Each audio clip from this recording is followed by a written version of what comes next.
Good afternoon. My name is Joshua Sagara, and I'll be reviewing the new Texas Chainsaw Massacre 3D. In this review, I will be reviewing acting, story, cinematography, set design, audio, and special effects. The film stars Alexander Daddario, Dean Yeager, Trey Songz, Scott Eastwood, and Tania Raynaud. My biggest problem was not the acting itself, but the storyline and plot. Alexander Daddario starred in many TV shows, such as Law & Order, It's Always Sunny in Philadelphia, and The Sopranos. With her background and expertise in acting, you can see as to how she was qualified for such a star in such a famous movie. The film starts off right after the original 1974 Texas Chainsaw Massacre film. It takes place a couple of minutes after, and the citizens who are terrorized by Leatherface and his family come and take matters onto their own hands and to destroy Leatherface's family. And ultimately, they kill them. From there, they fast forward a couple of years, and they find out that Leatherface was indeed not dead. And they also find out that there was one female who happens to be Leatherface's cousin who survived as well. With that being said, the cousin receives all the fortune and the inheritance of Leatherface's sister, who was the female's aunt.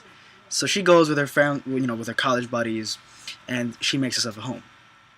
Then they encounter Leatherface, and the classic slasher film. He starts massacring everybody, but the director has a distinct way of doing something that I found very interesting.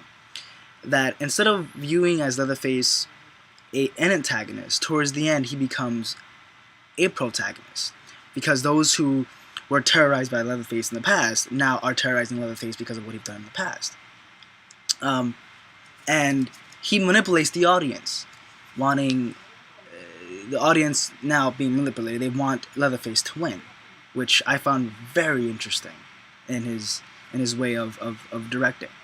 That being said, I believe that the story, though, it was very choppy, because in my opinion, slashers shouldn't be considered protagonists. In no way, shape, and form.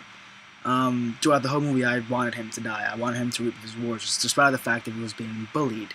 I honestly believe that it served him right. But yet, everybody else wanted Leatherface to win because they felt sad for him. The special effects in this movie were interesting. Yes, they used a smaller budget for this movie compared to the previous remakes of 2003's.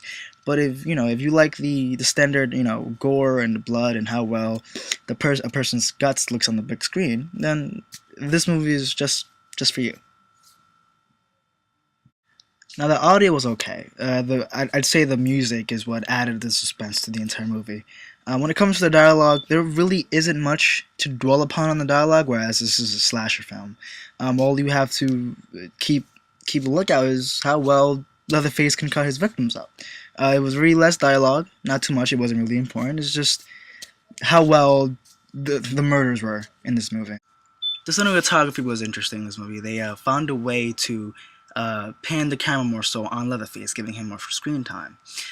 This would not only add on to the grotesque nature of his daily routines, but it gave the audience a more personal look into Leatherface's more personal life, thus showing us a way or a side of Leatherface that's never been done before in history.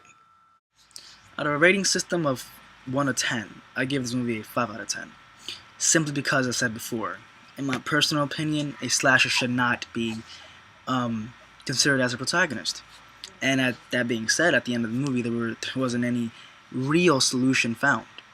Leatherface still lived, and ultimately, he would continue on his killings. Well, you have it. That's my review for the movie of Texas Chainsaw Massacre 3D.